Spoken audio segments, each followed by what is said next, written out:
In the spring 2020, like all of you, I was in a lockdown here in Brussels, and for my research, it was a very important moment, and I wrote an email to pretty much my entire network of colleagues, of scholars, of performers, producers, choreographers, directors. And I'd like to read to you the email that they received on the 8th of April 2020. Dear Christel, I hope this mail finds you well. I hope you are safe and healthy and that you can make sense of this time. The reason why I write to you is because in some way or another, you devote your work and your life to the cherished moment in which spectators gather in an enclosed space in order to engage with what some artists have prepared for them. Usually, the spectators sit down pretty close to one another in the auditorium. Together, they are part of an event. When it ends, the spectators usually applaud, and then everybody leaves the space. The next day, more spectators are going to come to engage with what other artists have prepared for them. I'm doing a doctoral artistic research project at Casques School of Arts in Ghent, in which I analyze the position and the agency of the spectator in performances. I'm interested in staged situations that are fragile, sometimes flirting with the brink of the uncontrollable, and hence activating a sense of care and responsibility in the spectator. If theater is defined by the gathering and proximity of a large group of people in an enclosed space, then the situation we are currently experiencing, in which we all have become dangerous to one another, is bringing a new dimension to this research. Now, I keep on thinking about the day when theaters will open their doors again. Right now, it is somehow difficult to even picture that moment. Some fantasies about absurd safety measures come up. Or will we see the rise of a new form of performances that embrace this situation? Will it be in 2 weeks? Will it be in 4 months? And what will happen then? Will there be masks distributed at the entrance? Are theaters going to follow the example of an opera house in Russia that programmed shows for one spectators only? Will there be half of the tickets sold in order to secure one free seat in between each spectator? Will we have to disinfect ourselves before and after each visit? Will there be new rituals, new genres? So this was 8th of April 2020. Wherever you are this moment, I imagine you are in a similar situation to me. We find ourselves in this lockdown for quite some time now, and we don't know exactly when it's going to be over. We also don't know what's being over will exactly consist of and mean. We are not rehearsing. We are not performing. We are not visiting performances. And yet, I imagine that you also fantasize about the moment when it is all going to start again. I'd like to invite you to join a collective speculation process about the moment when theaters will open their doors again. This is the question I'd like to ask you. What will happen on your first theater visit after the lockdown? You can send me a response in the form of a short text by replying to this email. Your contribution can be a very concrete vision or the description of a poetic image. It can also be a sketch or a diagram. It can be a projection of the future that you fear or that amuses you or that fills you with hope. But it shouldn't exceed 1,000 words. The deadline for this sending your contribution is Monday 18th of May. With all the received materials, I would like to create a speculative monument. A monument made of visions, ideas, fantasies about how, during the time when we were all confined at home, we imagined theater after the coronavirus crisis. This monument will be published in the form of a book, a pocket book, here, that people will find in theaters at the beginning of the next season, in September 2020. This book will be available in the lobbies or at the box office of theaters when they open again. Of course, I will ask your permission before publication. I hope this proposition, you find this proposition appealing. Please let me know if you have remarks or needs or you need more information. Looking forward for your reply. Warmly, David. And this is what happened. Like 75 of my colleagues responded to this email. And then we published this book that is here. And a lot of people who are now in the audience also contributed to this book. And of course, here it's a bit naive because I say that theaters will open again in September 2020. That didn't really happen that way. But 1 year later, Guy Gypens actually asked me or had the idea to ask some authors to revisit, to rethink what they had written in this very specific moment in the spring of 2020. And we did that 1 year later at Canal Centre Pompidou for a radio program. And now we decided to do it again. So we invited 3 authors of the book, Christel Stalpaert, Katja Dreyer, and Antoine Pickels, to revisit their texts 4 years later. And I will give the word now to Katja. She's going to read to you her texts published in the book, and right after her text of 2024. You have a mic. Oh, does it work? So Friday, this is not part of the text. It just says on the book, Friday, 1st of May 2020, from Katja Dreyer, at 1:25 p.m. Prologue. The situation, the global situation of a lockdown light facing a pandemic in its newness, with its impertinent demands so fresh that it's still warm, this situation suddenly manifesting as the new here and now makes it hard to look into the future, any future. Act 1. Home alone, but together with everyone and everything I've lived with so far. Ruins of relationships, memories of childhood vacations, first school days, first hangovers, first kisses, the last one.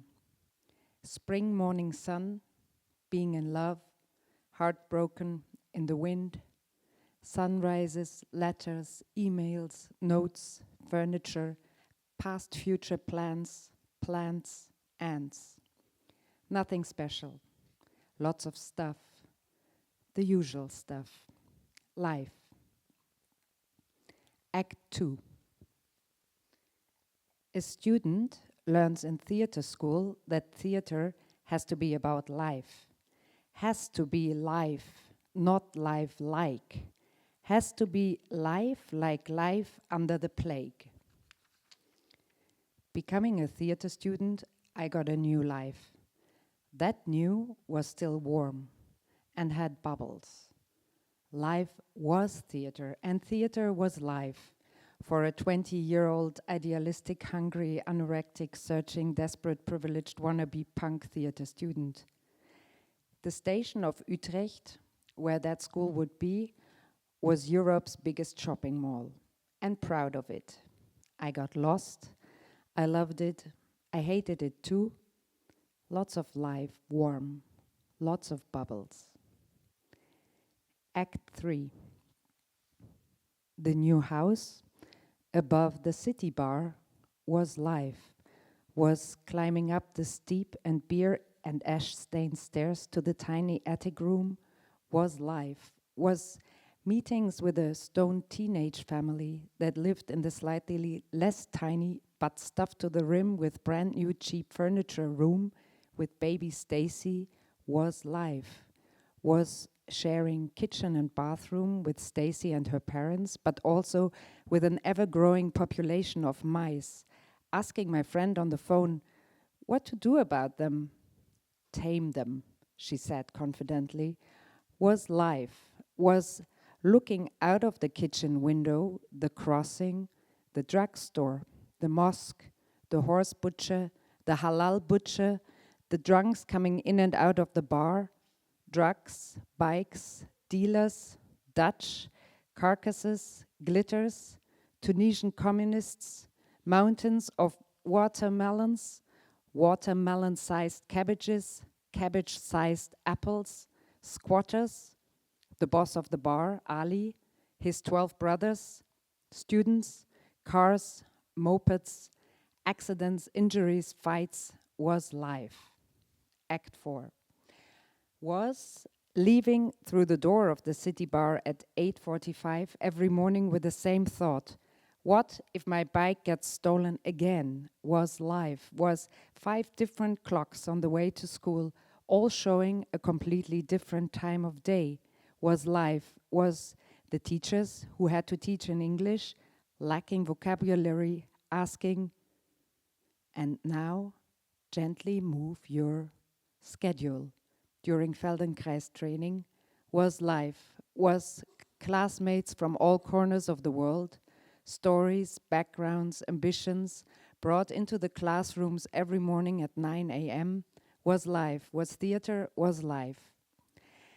How to take some of all of that, sense, choose, distill, transform, dismantle, turn it into something that could be shared with an audience, became the challenge, is the challenge, and hopefully will be the challenge. Epilogue.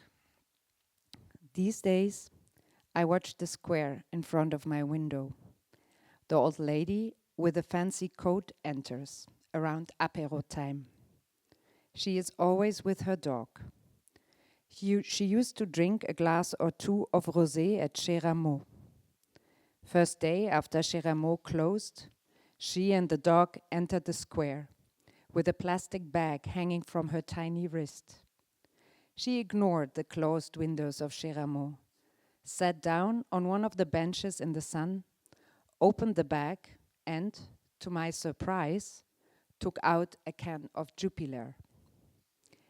Yesterday, a few weeks after Chez Rameau had to close, when she entered the square, she carried her handbag, chose one of the benches in the sun, sat down, opened her handbag like a pro.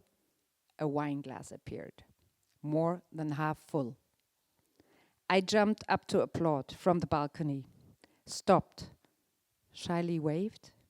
She looked up. She waved back. Post-epilogue.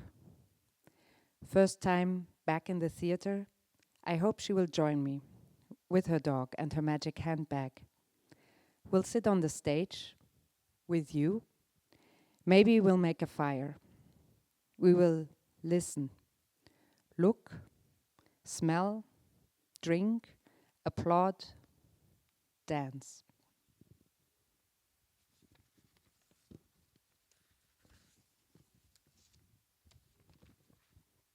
Post-epilogue, or maybe a new prologue. She did not join me, not because she did not find her magic handbag or because the dog was not welcome in the theater. She did not join me because I did not ask her to. Once the bubble of silence and time had burst, things went back to the old normal in a breathtaking speed, covering our scars with clouds of dust. But nothing really was the same. And when the book came out and I reread my text, I needed another end. I saw her from far. My heart made a jump. I made a straight pass over the tracks. Her hair was immaculate, the coat top-notch, her handbag with her, and so was the dog. "Hey, how are you? Merci for the magic tricks on the square," I wanted to say. She was surprised, even scared, as I appeared in front of her. Our eyes did meet. I opened my mouth and realized I had no clue in which language to address her. In my head, we'd spoken English, and that seemed unlikely on Square de la Libération. Dutch, French, Polish, Arab? Madame, Mevrouw? She looked at me, from top to toe and into my face. She looked, I looked. She nodded and pointed to the terrace of Cherameau, where we sat down. 2 glasses of rosé were brought in no time. We sat in silence, looked at the trees, the dog shit, the pigeons. And now? She sipped and sighed, I sighed and sipped. The dog sat quietly by her feet. I looked up to my window from where I had seen her magic tricks in the time before. She followed my gaze, finished her glass, stood up, nodded, went away. I finished my glass, stood up to pay, and left as well. We did it again, sat down and drink, sometimes coffee, more often wine. We started talking. I confessed I had been watching her from my window. "You came into my text. You've kept me company during those hours, weeks, months, years."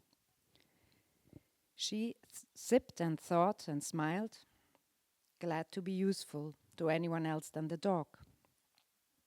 She listened to the text, said, "I am a foreigner as well. My parents met during the war in Switzerland. My father a soldier, my mother a nurse. Socialists of the first hour, here around this square. I watched your building being built in 58. I was 10. Lived in this quarter all my life. I have a boyfriend in Greece, my love. Seasons of silent solitude." I saw pain in her eyes. I wanted to take her hand. I did not. While I had been writing her into my text, she dreamt about Greece. We did go to the theater once. We almost held hands. I have not seen her in a while. I hope she's okay. These days, somebody else looks through my window onto that square. I might pass by and perform a magic trick for her. Maybe it will be seen.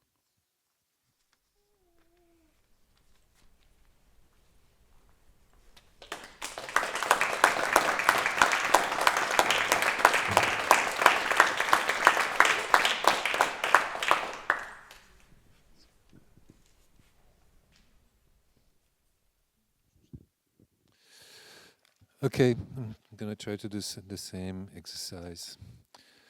My text was sent on the Friday, 22nd of April at 8:53 in the morning. It was titled, "Why Go Back to the Theater?"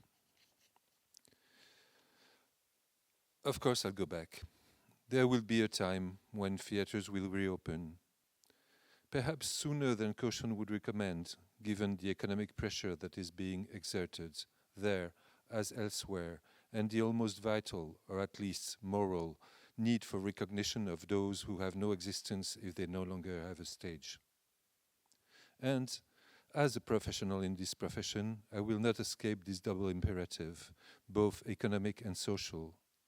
And I will go there when it opens, because I live thanks to the performing arts, and part of the job is to go to the theater. I'm not interested in how it will happen, as before or not as before, with or without a mask, at a distance from other spectators or not, having exhibited my certificate of good health or avoiding the checks. It will only be a matter of modalities, more or less well managed and implemented by the organizers or even the directors. But do I want to go back? As I am pondering this question, I realize that I would be much more interested in understanding what would make me want to go back. For why would I want to return to the theater when I have always made fun of it, like many of those invited to contribute to this project, want to question its functioning, its codes, and want to contribute to their dislocation? Shouldn't we seize the opportunity? Could this death of the theater that I secretly hoped for, all those times when I felt nauseous entering these temples, finally happen? Could, as I called out in my prayers so often, when I wanted to get out of the venue and could not escape, these places collapse and these rites be a thing of the past? Isn't there a hope that this place of self-segregation, of the sharing of distinction, of bourgeois recognition, which the blows of the avant-garde have only ever strengthened in its dominant position, will finally perish? I see on social networks, media channels or theater sites, this little world of the living arts, to which I belong, I admit, which is frightened by its own disappearance, crying out in outrage at the idea of being absent from the radar for a few months. The same are assuming the martyrdom that the real audience would experience, as they cannot attend and commune in the mass of the performing arts. And they broadcast for this undoubtedly desperate audience pale audio or video imitations that do not make us want to ever go back to the theater. In fact, I hear far fewer spectators who are not in the business complaining with the same vehemence. To them, the closing of cafes seems more painful, perhaps. I understand the economic anguish, especially of the many people who do not have the status that allows some artists and technicians to survive when they do not have work.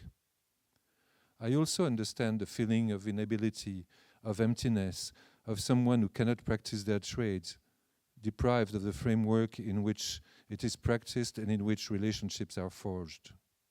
But as for me, if I disregard what concerns me professionally in this situation, what am I missing as a spectator? Not the social ritual, not receiving information or invitations, making reservations, going to a certain place at a certain time, greeting or not greeting people I know, often too many, having a drink, often one too many, conversing, often too superficially with those I know. I too often experience it as a chore, even when I go to see the work of friends with a certain desire or of artists I admire. The nausea mentioned above never fails to occur, and sometimes lasts for a long time in the theater. Not the artistic stakes in themselves, most of the time. I more frequently have deep aesthetic upheavals when faced with visual artworks, emotions that overwhelm me more in a film, broader mental journeys in literature, and hear music better in a home setting. The craft-like production of the performing arts, of which I am in principle a strong advocate, alas, often goes hand in hand with backward aesthetics preoccupations.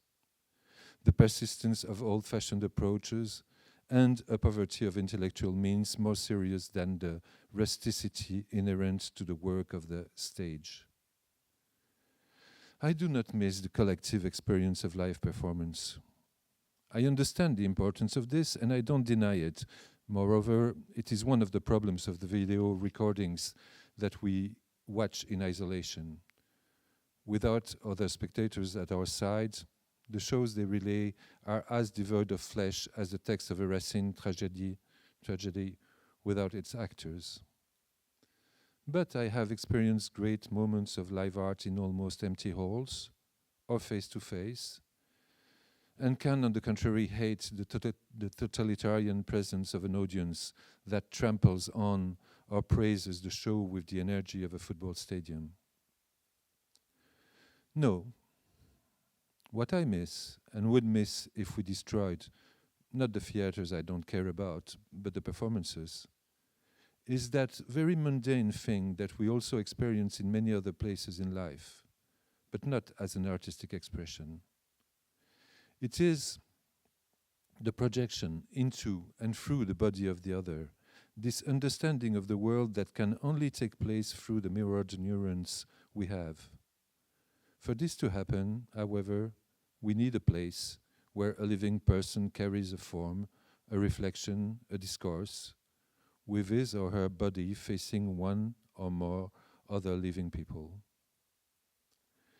Whether this place is a red and gold or rough black theater, a youth center, the school festival hall at the fancy fair, an alternative squat or the courtyard of the Palace of the Popes, is of little importance. I know that on that day, the day I'll go back to do this somewhere, there will be that moment when I will forget everything that bothers me and annoys me, the shady social system, the more or less dusty aesthetics, the unpleasant pressure of the spectator community. That moment when, all alone in the audience, I will begin to decipher what that performing body may well want to tell me right then and there, and that I will be the only one to understand it in my own way. So that was.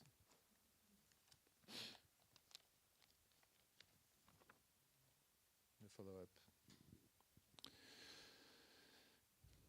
Not that I'm a conspiracy theorist, but rereading my text, two questions come to my mind. Did I ever come back to the theater? Have the doors really opened again? I have a persistent sense of discomfort, a feeling of pretense, which I can't attribute solely to the COVID-19 break, or to a complete personal disenchantment, or to an age-related phase shift.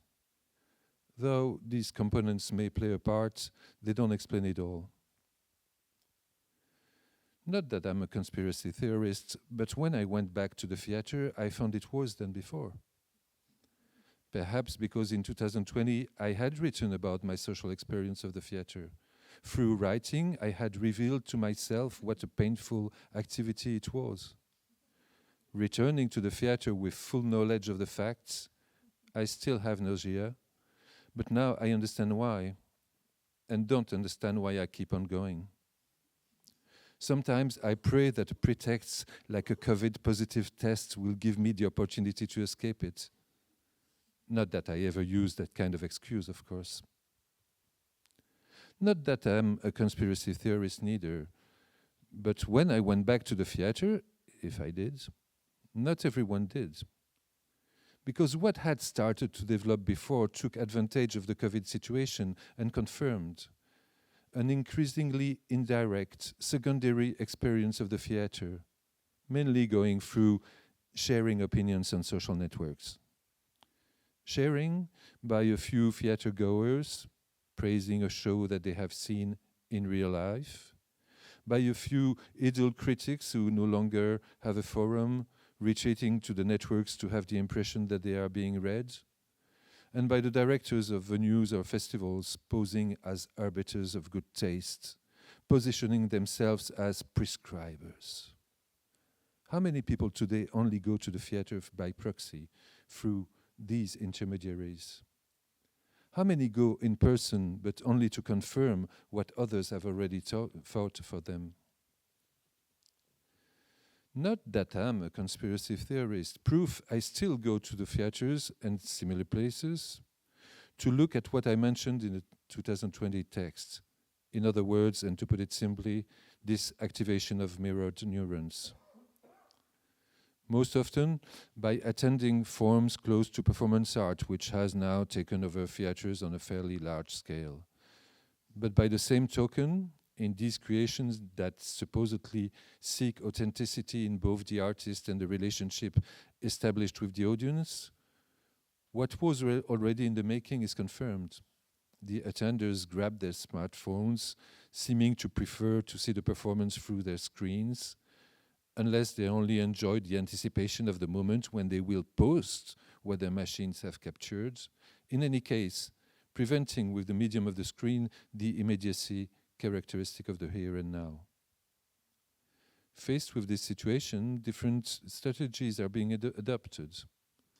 Some organizers and artists are still suggesting that people abandon their smartphones or close the lens. This is a hygienic measure which, unfortunately, is not imposed by the Ministry of Health, like surgical masks were once. A hygienic measure both for the creators who are unsure where their image is being taken to, more so for the other members of the audience whose vision is polluted by the visual presence of smartphones brandished like lighters in an old-time rock concert. Not that I'm a conspiracy theorist and believe all they say about COVID vaccines, but maybe the theaters haven't reopened. Perhaps AI, that leitmotif of current cultural discourse which makes me instantly start yawning and fall like hypnotized, is much more developed than we think. We think we're going to the theater, but all we're really experiencing is a pretense so perfected that it activates our mirror neurons in the absence of real bodies in front of us. Perhaps it's the many COVID vaccines I received, but I am so intoxicated now with the idea that everything is AI and alternative facts and post-truth that I have a doubt about the truth of my experience itself. The general suspicion on reality has contaminated the body in front of me, and the mirror is blurred, to say the least. Let me reassure you, I'm not a conspiracy theorist, and I admit that theaters seem to be open, and some even have quite a few spectators. But do these theaters still exist for their own sake, or are they just content providers for other media and discourses? I've already mentioned social networks, but we could have the same suspicion in other places.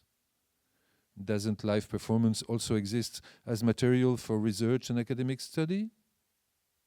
When you ever see a doctorate in art, you can't help but fear the birth of an artistic form that exists mostly for the development of the theory.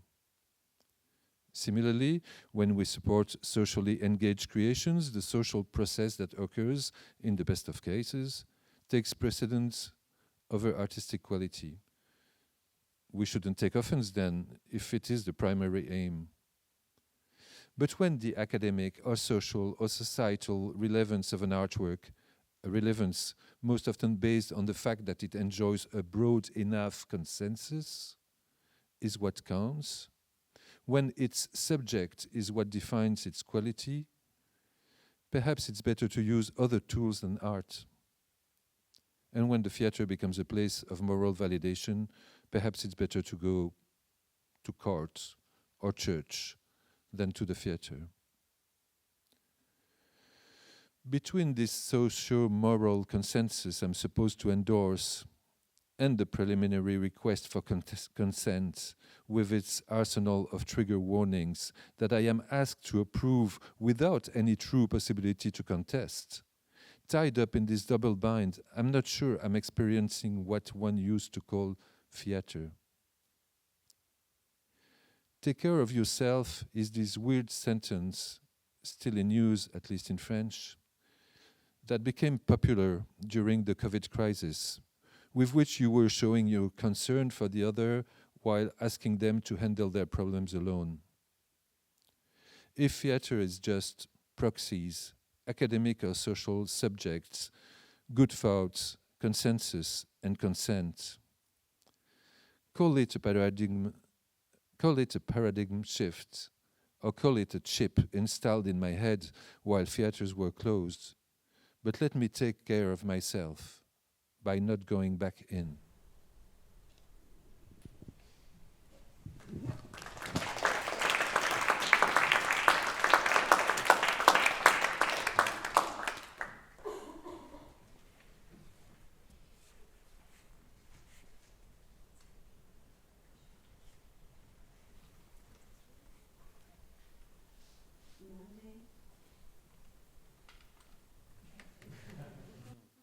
day, the 18th of May 2020, at 11:50, so 10 minutes before midnight.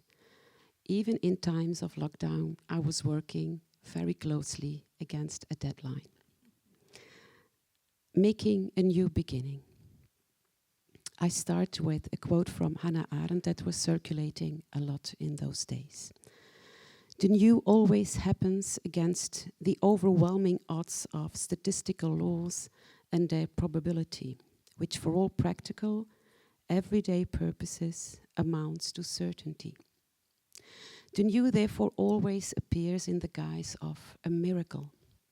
The fact that man is capable of action means that the unexpected can be expected from him, that he is able to perform what is infinitely improbable. And this again is possible only because each man is unique, so that with each birth, something uniquely new comes into the world. Action as beginning corresponds to the fact of birth. The words that Hannah Arendt wrote in the 1950s still sound compellingly topical today, at a time in which our society is slowly turning to the outside world again, after over 60 days of quarantine and strict social distancing measures. Newspapers headline potential exit strategies and detail the common sense deemed necessary to guide the way forward. But is exit the way we should be headed now? And where does this leave the theatre? If anything, I think that the aspect of human condition that Arendt cites above offers hope. That man is capable of action, an action that starts with creating a new beginning. I refuse to allow fear, that dangerous emotion, to guide me. I refuse to follow the exit strategy if it means leaving by the wayside the underlying inequal structures that became visible during the COVID crisis. Structures in the social sector in general and the performative arts in particular. I refuse to be limited by carefully formulated safety measures. In times of quarantine, we were all stuck inside our kot, a room or house, in our own safe space. The world outside was kept at bay by the new social distancing norms. Our familiar surroundings turned into a fortress where we whiled away our forced confinement. Whether we experienced our bubble as a lonely hell or a heavenly garden, at the very least, it entailed an intense dependence on ourselves and our connection with family, a connection that excluded the outside world. Our challenge in tackling this exit strategy now more than ever, and despite the new social distancing norms, will be to stay connected to others beyond our own horizon, a horizon that was cripplingly restrictive in times of quarantine. When Arendt speaks about the miracle of the new beginning, she refers to mankind's mental capacity to dare to imagine this new beginning in an open, curious, and creative way. When looking at the discourse surrounding the exit strategy, I'm struck by the faith placed in our common sense. It is precisely this common sense that is unable to grasp the COVID crisis in its full scale. The virus's logic eludes our common sense. The newspapers call it unpredictable and immensely complex. Precisely because it is not the task of art to recover truth or to appoint a guilty party, it can trace the complexity of the debate and help transcend the binary logic of guilt, crime, and punishment in which populism is rooted. Albert Camus' The Plague, written in 1947, has been quoted often during these times due to its visionary power. Camus observes how in, and I quote him, a completely modern town where citizens work hard but solely with the object of getting rich, end of quote, It is above all complacency that is overwhelmed by the pandemic. Whereas before, people, and I quote him again, for lack of time and thinking, had to love one another without knowing much about it, the plague and the forced quarantine brought the awareness of the limitations of superficial individualism. However, the new sense of connectedness in Oran, the place where the plague takes place, in Oran also ebbs away over time. After months of exile, there is a stolid indifference, and I quote Camus again, a resignation, a long sufferance, inexhaustible and without illusions, an endurance without a future, end of quotes. The visionary power of Camus' imaginations encourages us to reflect in times of coronavirus and quarantine, just as cutting-edge art does. Still, I would hesitate to characterize The Plague as a fatalistic novel. The book may not ultimately be about victory, yet it does speak about a human nature, about a nature of human solidarity in a meaningless world. That solidarity starts where common sense and our trusted rational actions falter. There is a passage in which the doctor takes heart from his nightly swims in the ocean. They help him to continue starting again and again and again, never hesitating in this fight against the epidemic. This image harbors Arendt's idea of the miracle of the new beginning.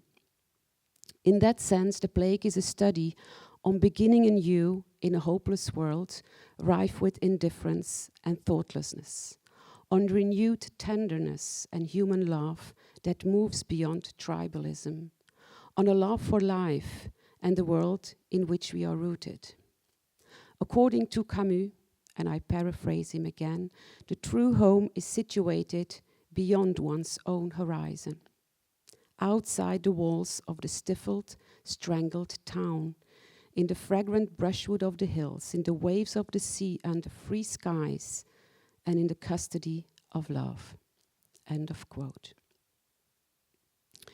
The fact that the plague has been thrashing around widely does not mean that a new beginning is a blank slate. The newborn is guided into the world instead of simply being thrown into it. On this point, Arendt's view differs from that of thinkers such as Heidegger. Only from an intimate connection to and involvement with the world can the wonder, the miracle of a new beginning take root.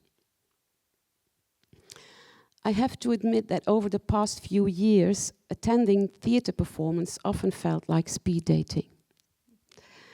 A sense of wonder had turned into a fear of missing out, into checking of a list, or even worse, a bucket list based on newspapers' 5-star reviews. We are now forced to slow down, scale down, or will the exit strategy spell business as usual for the theatre too? It is obvious that human solidarity requires more than people opening their wallets. What a theatre of the future needs much more than raised ticket prices is diverse applause. Applause is a first acknowledgement and sign of appreciation for the perspective on the world that a performance offers, for the creative vision it serves. From this applause, an emotional connection can grow instead of a rational, calculated exit strategy. The more diverse the applauding audience, the more support this perspective can gain.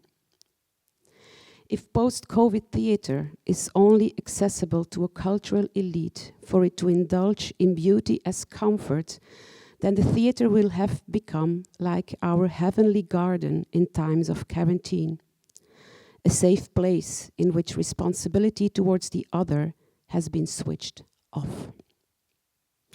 Allow the theatre building to open up to the city, to the places where a sometimes painful history re-emerges through its cracks. Let it forge the alliances with open structures of knowledge. In dramaturg Marianne van Kerkhoven's words, and I quote, "The theatre is in the city, and the city is in the world, and its walls are of skin." End of quote. Theatre as the beating heart of democracy, rather than a comforting gilded pill swallowed by a restricted cultural elite. This is the only possible future for the theatre if it is to offer resistance to the current fragmentation and polarization threatening the heart of our democracy. This might not turn a profit, and yet it is priceless.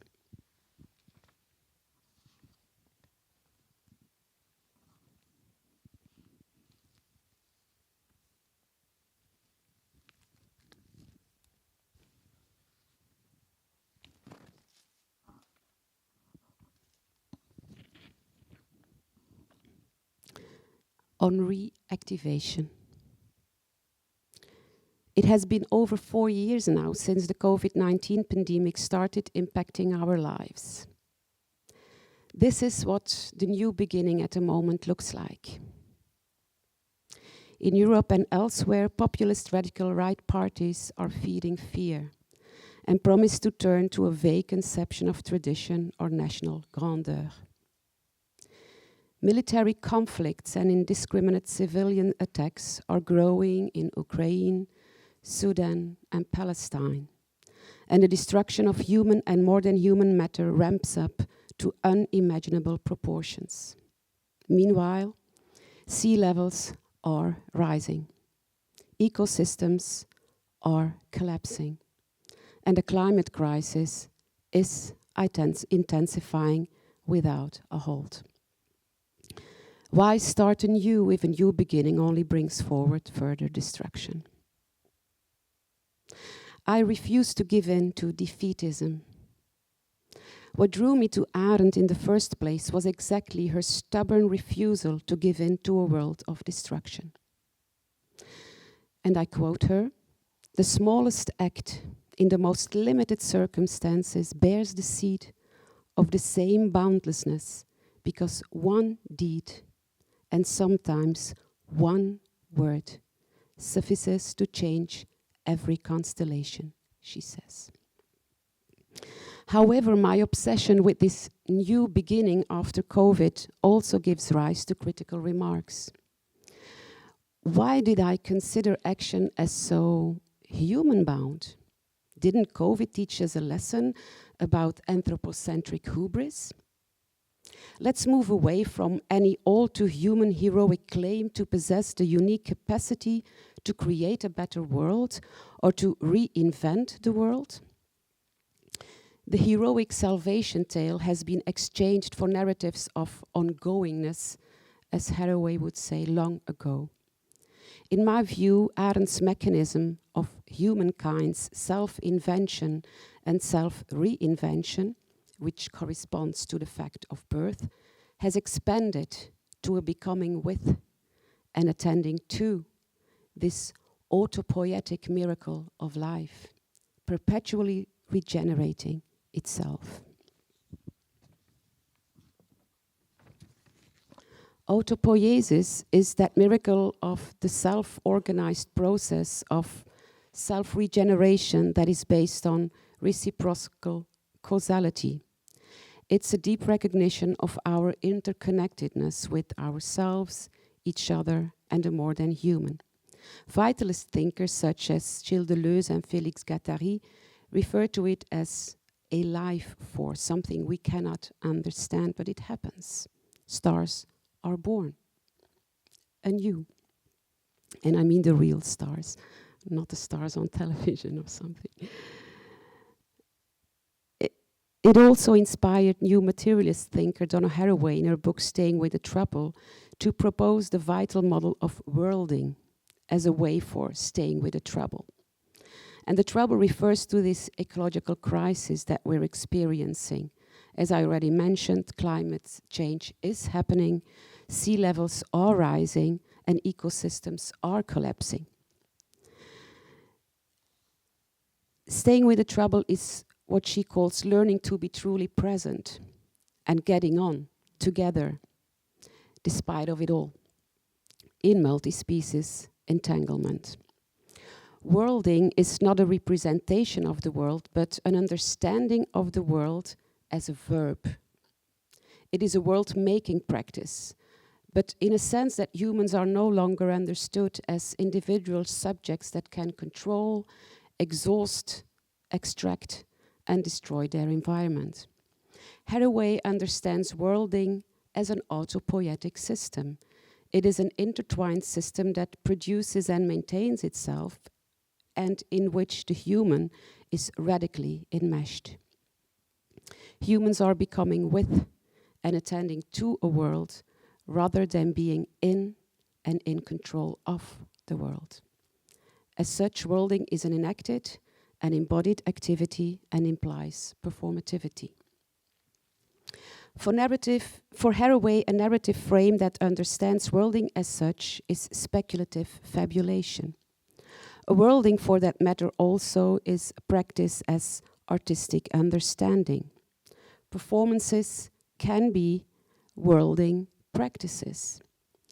Whereas the obsession with the new befits an increasingly accelerating world, performances can rehearse a pausing and slowing down to enable attunement, to enable an attending to and connectivity with that world to come.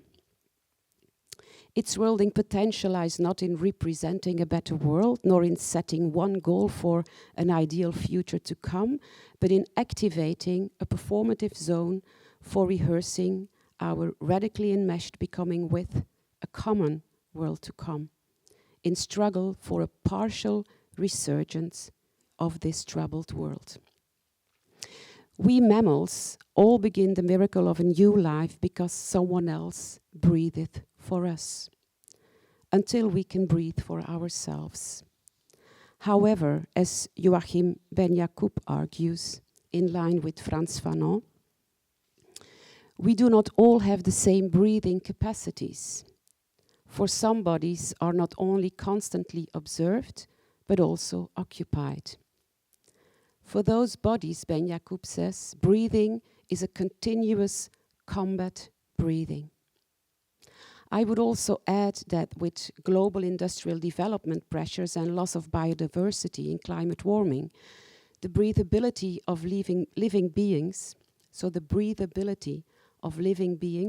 both human and more than human, is unequally distributed.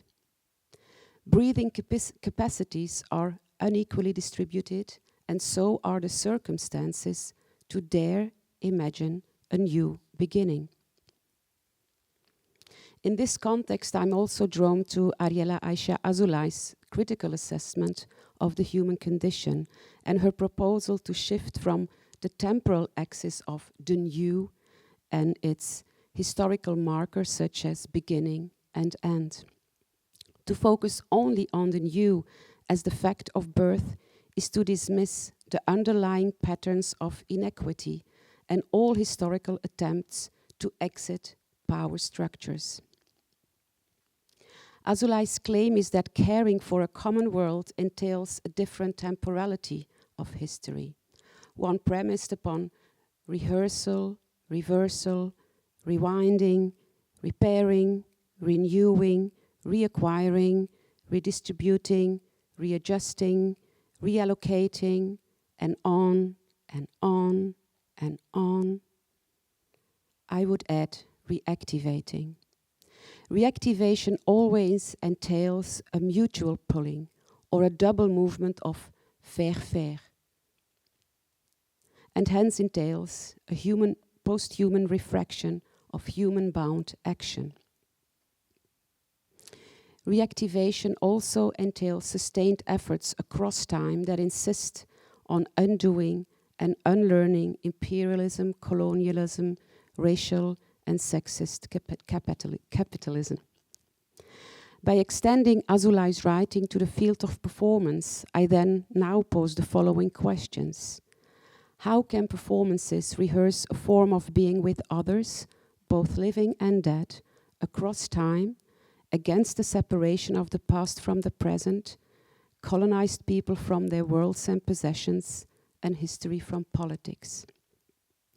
How can performances activate or reactivate concepts and practices of beginning or beginnings without defaulting to the erasure of history?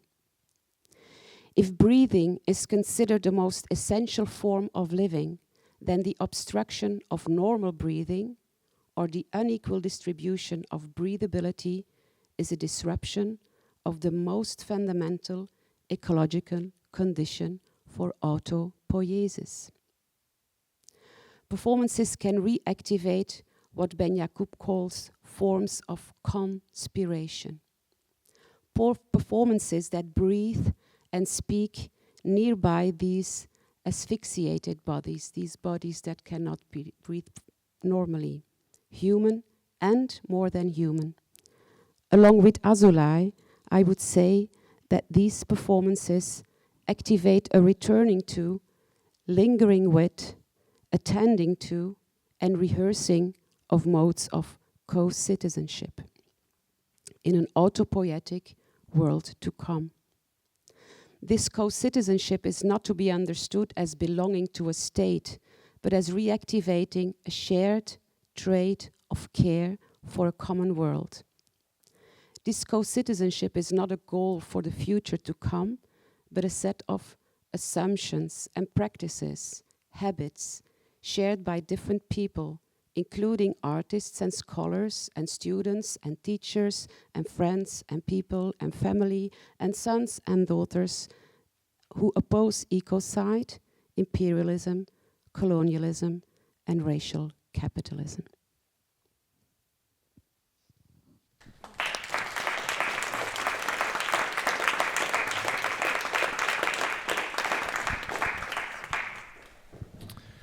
Okay, we have a problem. Although we are all theater professionals, we still don't really manage to know how long it takes to read a text aloud to an audience. So we've gone far beyond our time already. So I agree with Julie Sermon that besides the thematic and the aesthetic, we really should learn on the level of the pragmatic. So I don't know, David, what we do. We could leave it here because, yeah, Guardians of Sleep takes the time it takes, so there's very little choice there. So for me, no problem. It's up to you. And then I just read a very short text, and otherwise, yeah, okay. So the conversation is for those who stay for the drink afterwards. But before I contribute something at least. I'm going to read the shortest text in the book. And it's a text by Sven-Auge Birkeland. Sven-Auge was a very good friend. He died in July 2020. And it's a bit difficult to read the text, but yeah, let's read it. It brings up certain emotions. Title is I Will Be at Peace, ready to let it all unfold, ready to be disturbed and woken up, even sleep, ready to laugh, cry, reflect, and make space for action. Together with the entire community at the theater, I will be at peace. Well, rest in peace. So, for our part, I think there is a break now, and then the Guardians of Sleep, and then if you want to hear what we have to say to each other, stay for the drink, and then you'll hear it. Thank you.